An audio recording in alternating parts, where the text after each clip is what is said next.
आप अपना खुद का भविष्य नहीं बदल सकते, लेकिन आप अपनी आदतों को तो बदल सकते हैं और निश्चित रूप से आपकी आदतों से आपका भविष्य जरूर बदल सकता है। अगर आप उस इंसान की तलाश कर रहे हैं जो आपकी ज़िंदगी बदल देगा, तो आप आईना देख लीजिए, आप खुद ही वो इंसान है जो अपनी ज़िंदगी को बदल सकता है। नमस्कार, मैं हूं कमल श्रीमाली।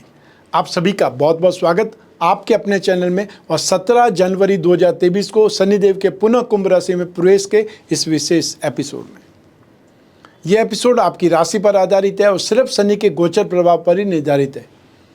मैं सिर्फ शनि के इस चाल में आए परिवर्तन से आपकी राशि पर क्या प्रभाव पड़ेगा उसके बारे में ही बता रहा हूँ। वृश्चिक राशि के लिए शनि आपकी कुंडली के 3rd और 4th हाउस, पराक्रम भाव और सुख भाव दोनों के स्वामी होकर के गोचर वसात राशि से 4th हाउस में सुख भाव में वापस प्रवेश कर रहे हैं। इससे पहले 29 अप्रैल 2022 से लगा करके 12 जुलाई 2022 तक शनि एक बार पहले भी इस राशि से 4th हाउस में अर्थात कुंभ राशि में प्रवेश कर चुके हैं। इससे शश महायोग का, शश महापुरुष योग, पंच महापुरुष में से एक योग है शश महायोग, उसका निर्माण होगा तो शनि की ढैया भी आरंभ हो जाएगी। कुंभ राशि में शनि के पुनः प्रवेश करके तीसरी दृष्टि से रोग भाव को, 7वीं दृष्टि से दशम भाव को और 10वीं दृष्टि से राशि भाव को प्रभावित करेंगे। शनि के कुंभ राशि में गोचर का सारांश कहें तो अब जीवन में संघर्ष उभरता दिखाई देगा। मित्रों का सहयोग तो प्राप्त होगा और उनकी सहायता से बहुत से काम पूरे भी होंगे। शत्रु पक्ष परास्त होगा। घर, मकान, दुकान या फैक्ट्री, आप किसी भी चीज़ का निर्माण करवाना चाहते हैं तो आप करवा पाएंगे, लेकिन माताजी के स्वास्थ्य का विशेष ख्याल आपको रखना पड़ेगा। लेकिन धीरे धीरे आपके कामकाज में यहाँ परेशानियाँ बढ़ने लगेगी, फालतू के खर्चे बढ़ने लगेंगे और यदि कोई नया बिजनेस स्टार्ट करना चाहते हैं तो आपको एक बार दो बार नहीं, कई बार सोचने के बाद में फिर फैसला करना है। जो लोग कोई रिलेशनशिप में हैं तो आपके बीच में तनाव बढ़ सकता है।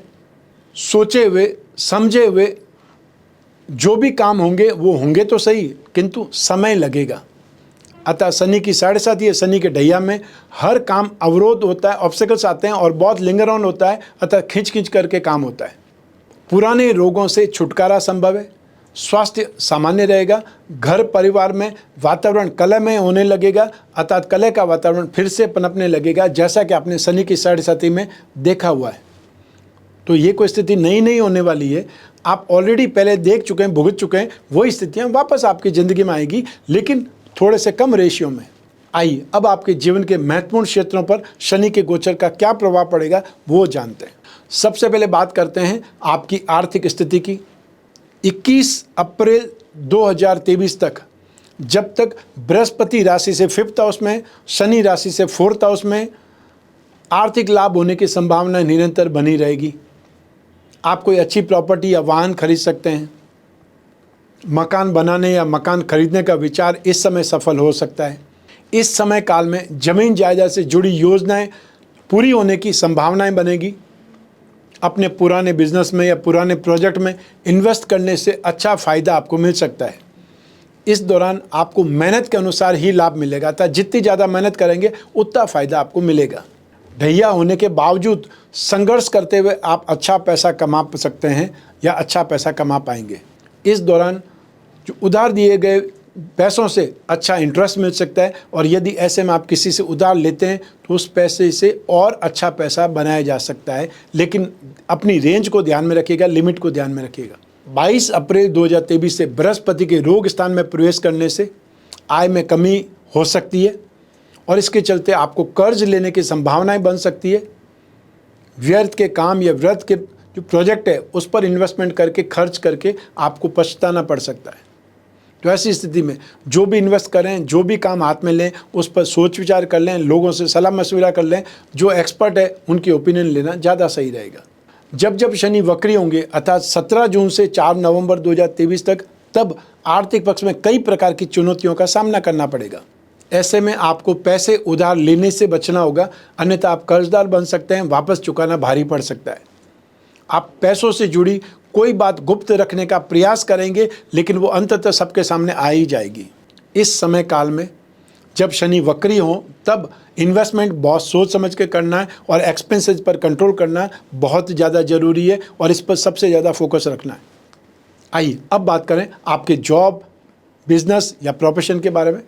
तो कुंभ राशि में शनि के गोचर काल में आपको भाग्य पर कम और अपनी मेहनत पर, अपने कर्मों पर अधिक इंपॉर्टेंस देनी है। ऐसा करने से व्यवसाय की बाधाएं कुछ कम होने की संभावनाएं बनेंगी। आपके कामकाज में, नौकरी में ऑब्स्टिकल्स तो आएगी, ये तो बात निश्चित है। तो आपके कामकाज में रुकावट, रोजगार या अपने जो भी बिजनेस है उसमें परेशानी होना संभव है। तो कैरियर के क्षेत्र में परिवर्तन आपको कहीं न कहीं कष्टकारक साबित होने वाला है। ऐसे लोग जो बेहतर कैरियर के लिए लंबे समय से मेहनत कर रहे हैं, वे अब लापरवाह हो सकते हैं और अपने टारगेट से भटक सकते हैं। जब जब शनि वक्री होंगे, याद रखिएगा 17 जून से लगा करके 4 नवंबर तक, एक वर्ष में लगभग 4 महीने तक शनि वक्री होते ही हैं। और जब शनि वक्री होंगे तब कामकाज में मंदी के कारण ज़्यादा तनाव महसूस होगा। आप मेहनत तो भरपूर करेंगे, फिर भी कहीं न कहीं छोटी सी गलती से भी बहुत बड़ा नुकसान सहना पड़ेगा। आप यदि कोई नया बिजनेस स्टार्ट करना चाहते हैं तो शुरुआत में धीमी गति से दुखी हो सकते हैं। ढैया के दौरान आपको किसी पर भी भरोसा करेंगे तो आप खुद का ही नुकसान करेंगे, विश्वासघात होगा ही होगा। तो ऐसी स्थिति में चाहे वो आपका कितना भी नज़दीकी हो, आपको बहुत प्रैक्टिकल बनना है, आपको बहुत सेफ साइड में चलना है। जो लोग व्यापारी हैं उनको कुछ सुधार देखने को मिलेंगे इस गोचर काल में। आपको इस दौरान अपने व्यापार पर, अपने बिजनेस पर, अपनी एक्टिविटीज़ पर फोकस करना है और अपने टारगेट के साथ में, टारगेट को ध्यान में रखते हुए चलना है, तो सफलता मिलने के बहुत अच्छे आपके चांसेस हैं। नया व्यवसाय या नई पार्टनरशिप का ऑफर मिल सकता है। अपने बिजनेस सेक्टर में आपको मई से कुछ इम्प्रूवमेंट देखने को मिलेगा। अपने व्यापार में चुनौतियों का सामना करके आगे बढ़ने की ताकत मिलेगी। लेकिन फिर वही कि जब जब शनि वक्री होंगे तब आप अपने बिजनेस में प्रगति के लिए बहुत ज़्यादा पैसा खर्च करेंगे। अपने बिजनेस में चेंजेस के लिए सही सलाह आपको नहीं मिल पाएगी और यदि रिश्तेदार कोई पार्टनर बना दिया तो आपको गलत जगह फंसा देंगे। आप कोई साइड बिजनेस खोलने का प्लान बनाते हैं तो भी परेशानियों का सामना करना पड़ेगा। अतः समय का, प्रतिकूल समय का कोई अल्टरनेट नहीं होता है। आप अपनी कुंडली को चेंज नहीं कर सकते हैं। आप अपनी कुंडली के ग्रहों को अपने हिसाब से नहीं रख सकते। जो समय आएगा उसे आपको फेस करना ही पड़ेगा और उस समय काल को पार करने के लिए अपने आप को स्ट्रांग बनाना पड़ता है, आध्यात्मिक बनाना पड़ता है और जो ग्रह नेगेटिव है उसके संबंधित उपाय करके शांति प्राप्त की जा सकती है। शांति कैसे मिलती है? उस ग्रह को तो शांत नहीं कर सकते, आप अपने अंदर ही स्ट्रेंथ पैदा कर सकते हैं ताकि उस चीज़ से आप फाइट कर पाएँ, संघर्ष कर पाएँ। आइए अब बात करें दाम्पत्य सुख की। तो कुंभ राशि में शनि के गोचर से अब आपको अपनी पसंद के साथी से विवाह हो सकता है या विवाह करने का आपको अवसर मिल सकता है, और या फिर आपकी जिससे बात चल चुकी थी उससे वापस बातचीत चल करके विवाह तय हो सकता है। नवविवाहित जोड़ों को इस समय नए मेहमान आने की खुशखबरी मिल सकती है। इस गोचर काल के दौरान जीवन साथी की उन्नति, प्रगति या उनकी कोई जॉब लग जाने से या उनको अपने क्षेत्र में कोई अवार्ड रिवार्ड मिलने से बहुत ज़्यादा खुश स्थिति या बहुत ज़्यादा आपको खुशखबरी मिल सकती है। और जो लोग लंबे समय से कामकाज के चलते अपने जीवन साथी से दूर रह रहे हैं, उन्हें इस दौरान आपको पुनः दाम्पत्य जीवन में सुख का अवसर मिल सकता है। अर्थात वापस आपकी या तो ट्रांसफ़र आप करवा सकते हैं या अपने बिजनेस का मोड चेंज कर सकते हैं। 22 अप्रैल 2023 से आपकी संदिग्ध गतिविधियां वैवाहिक जीवन में क्लेश उत्पन्न कर सकती है। जितनी जल्दी हो फालतू फ्रेंड्स पर, फालतू मित्रों पर लगाम लगाएं। अपने रिश्ते में झगड़े उत्पन्न होने वाली बातें या चीज़ों से खुद को अलग करके आप बच सकते हैं या वही एक बचाव का रास्ता है। जब जब शनि वक्री होंगे तब जीवन साथी से विरोध होने लगेगा।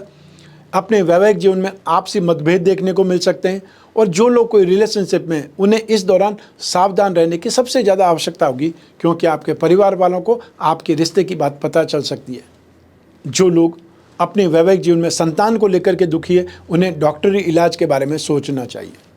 आइए अब बात करें संतान सुख की। शनि का ये गोचर संतान सुख के लिए अनुकूल रहने की संभावना है। संतान संबंधी चिंताएं दूर होने लगेगी और यदि संतान हायर एजुकेशन के लिए एफर्ट कर रही है तो उसमें सफलता मिल सकती है, कोई बहुत बड़ी उपलब्धि मिल सकती है। या आपकी संतान को एब्रॉड जाकर के स्टडी करना है तो वो जो एग्ज़ाम दे रहे हैं, जो एफर्ट कर रहे हैं, उनमें उनको सक्सेस मिल सकती है। जिन लोगों की संतान नौकरी या बिजनेस करती है उसमें भी उनको शानदार सक्सेस मिलेगी। और यदि आपकी संतान विवाह योग्य है तो इस दौरान उनका विवाह तय हो सकता है। संतान विवाहित है तो कोई खुशखबरी सुनने को मिल सकती है। 22 अप्रैल से संतान सुख में कुछ चुनौतीपूर्ण स्थितियां बनने लगेगी, तब आपको सावधान हो जाना है, अलर्ट हो जाना है। और जब शनि वक्री होंगे तब संतान से भी विरोध होने लगेगा। संतान को अपने कैरियर में कुछ न कुछ ऑब्स्टिकल्स महसूस होंगे और हेल्थ संबंधित प्रॉब्लम भी आने लगेगी, तो उस समय उनको सपोर्ट करने की ज़रूरत पड़ेगी।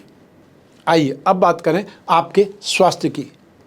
स्वास्थ्य की दृष्टि से ये गोचर अवधि बहुत अनुकूल नहीं है। हार्ट और लंग्स अर्थात आपका हृदय और फेफड़ों से संबंधित रोग परेशान करेंगे। और यदि आप किसी लंबी बीमारी से पहले से ही दुखी हैं तो इस गोचर अवधि में आपको अधिक सावधान रहने की आवश्यकता पड़ेगी। छोटे मोटे कई रोग एक साथ आप पर हावी हो सकते हैं और हेल्थ को लेकर के चिंता भी हावी रहेगी।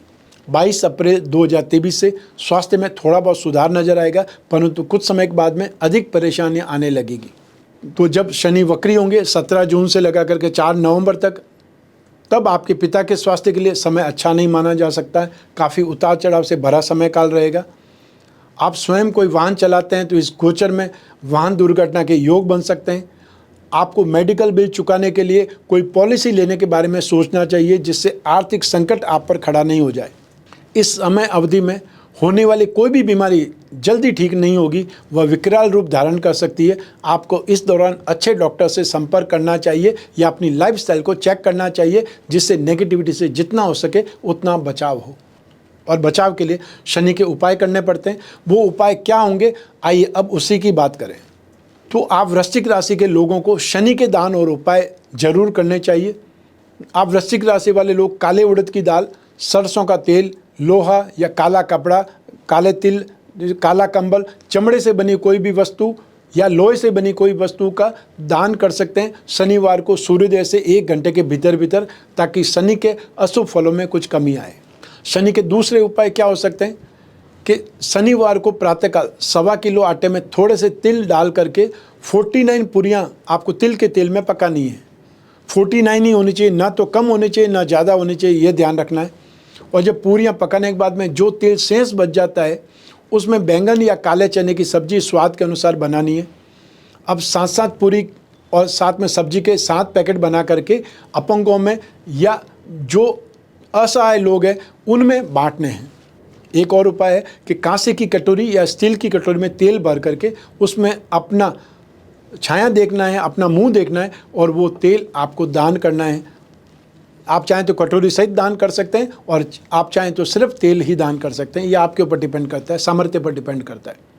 शनिवार को वटवृक्ष या पीपल के पेड़ के नीचे सूर्यास्त से पहले कड़वे तेल का दीपक जला करके आपको दूध और वहाँ पे पुष्प आदि अर्पित करने चाहिए। अर्थात आपको 5-10 मिनट ही सही वहाँ पर शनि मंत्र का जाप या शनि चालीसा का जाप जरूर करना चाहिए, पाठ जरूर करना चाहिए। शनि पिरामिड या नवग्रह पिरामिड आप जहाँ सोते हैं उस कमरे में या उस जगह के आसपास रखें। ये एक प्रकार की थेरेपी देने का काम करेगा। और सोने की जगह ऐसी जगह है जहाँ पर व्यक्ति 4-5 घंटे तो मिलता ही है। तो ऐसी स्थिति में कोई भी ग्रह जब परिवर्तन होता है या प्रतिकूल ग्रह सबसे पहले आपकी बुद्धि पर फिर आपके शरीर पर अपना असर छोड़ते हैं। तो जब हम पिरामिड का जो उपयोग करते हैं, प्रयोग करते हैं, तब उस नेगेटिव स्थिति से या प्रतिकूलता से रक्षा होती है, सेफ्टी मिलती है और आपकी माइंड, बॉडी और जो सोल है वो ट्यून अप होती है। दशरथ रचित शनि स्तोत्र का पाठ सर्वश्रेष्ठ है और यदि वो नहीं कर पाएँ तो नित्य शनि चालीसा या शनि मंत्र का जाप करें। शनि के एकाक्षरी मंत्र है ओम सम शनिश्चराय नमः और शनि का तांत्रिक मंत्र है ओम प्राम प्रीम प्रोम सह शनये नमः। जो गायत्री उपासक है वो शनि का गायत्री मंत्र जाप कर सकते हैं। ओम भग भवाय विद्महे मृत्यु पुरुषाय धीमहि तन्नो शनि ही प्रचोदयात्। शनि दोष निवारण कवच या नवग्रह दोष निवारण कवच बना करके भी धारण कर सकते हैं। शनि दोष निवारण में नित्य शिवलिंग पर जल चढ़ाना, माम तुझे मंत्र का जाप करना बहुत ज़्यादा शुभ माना जाता है।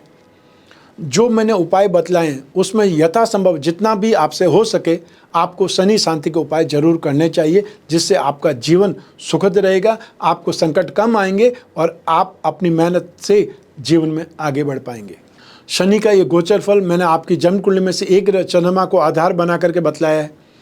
आप चाहें तो अपनी जन्म कुंडली के संदर्भ में इस राशिफल को और सटीकता से जान सकते हैं, क्योंकि जन्म कुंडली आपकी अपनी है और वो आपकी डिटेल से ही बनी है। आपका जन्म दिनांक, जन्म समय, जन्म स्थान, उससे ही कुंडली बनती है। और जो योग दुर्योग हैं, जो राजयोग हैं, कौन सी दशा, अंतर्दशा, प्रतंत्र दशा चल रही है, आपकी कुंडली में शनि कितने डिग्री के हैं, कौन सी राशि के साथ में, किन ग्रहों की दृष्टि में, किन ग्रहों के साथ में, इन सभी का इम्पैक्ट पड़ेगा ही पड़ेगा।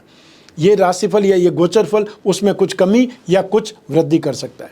और यूँ भी जब जीवन में समस्याएं ज़्यादा हो, भविष्य में झांकना हो, कोई बहुत बड़ा डिसीजन लेना हो, तब अपनी जन्म कुंडली का विश्लेषण जरूर करवाना चाहिए। चाहे वो डिसीजन आपके कैरियर से, इन्वेस्टमेंट से, प्रॉपर्टी से संबंधित हो, विवाह या संतान से संबंधित हो, कैरियर या जो पेरेंटल प्रॉपर्टी है उससे, या कोई कोर्ट कचहरी का मैटर हो सकता है। जब भी आपको कोई बहुत बड़ा डिसीजन लेना हो तो अपनी जन्म कुंडली का विश्लेषण करा करके भविष्य में जरूर झांकना चाहिए, जिससे सही और बुरे समय का आपको ध्यान पड़ पाए। और जब भी जिज्ञासा हो या आपकी इच्छा हो अपनी कुंडली विश्लेषण कराने की, स्क्रीन पर जो नंबर दिए हुए हैं उस पर संपर्क स्थापित करना है, अपॉइंटमेंट फिक्स करना है, चाहे फेस टू फेस मिलने का, और या फिर आप घर बैठे टेलीफोनिक कंसल्टेंसी के माध्यम से, वीडियो कॉन्फ्रेंस के माध्यम से अपनी कुंडली का विश्लेषण करवा सकते हैं, समस्याओं का समाधान प्राप्त कर सकते हैं, डिस्कस कर सकते हैं। मैं कामना करता हूं कि आप स्वस्थ रहें, प्रसन्न रहें और सुरक्षित रहें। अपना और अपने परिवार का, घर के छोटे छोटे बच्चों का और घर के बुजुर्गों का विशेष ख्याल रखें। आप सभी को मेरा नमस्कार, बहुत बहुत शुभकामनाएं। ईश्वर आपकी रक्षा करे, शनिदेव आपकी रक्षा करे। बहुत बहुत धन्यवाद।